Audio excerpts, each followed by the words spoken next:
Bigarren postua. Aurten, Bagordin, igaz baina aurpegi politxagoa dakazu. Bai, gaur azken rampetan oso ondo joan naz. Hasieran bai oso ondo joan gara, fugaten sartu gara, da bueno, hor aurrera antxa jotean. Zer moduz junda iesaldi egun hori, zer luza jundia, eta mendate asko ziren hori iesaldian egiteko eta lan egin behar zen. Bai, bueno, hasieran egin da, da bueno, nahiko harin joan gara, da bueno, sartu dira jente asko, adibidez ales nahiko ospetsua esan, da bueno. Gero Bagordin, Alexi jarraitzea ezinezko izan da.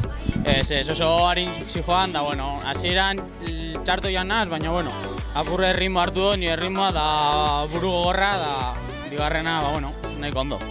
Nola espero dituzu ja urrengo etapak, ja ikusi egunez, zizan barzea momentuz, laboralen referentean, nahiz da, Trigo eta Gantzabal, ez da gure Basurrun eta bihar etapa luzea izanen da.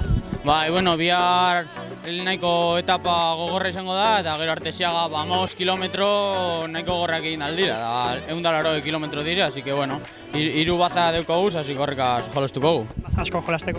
Bai, 3 da gehiago. Zorionak. Eskerrik asko.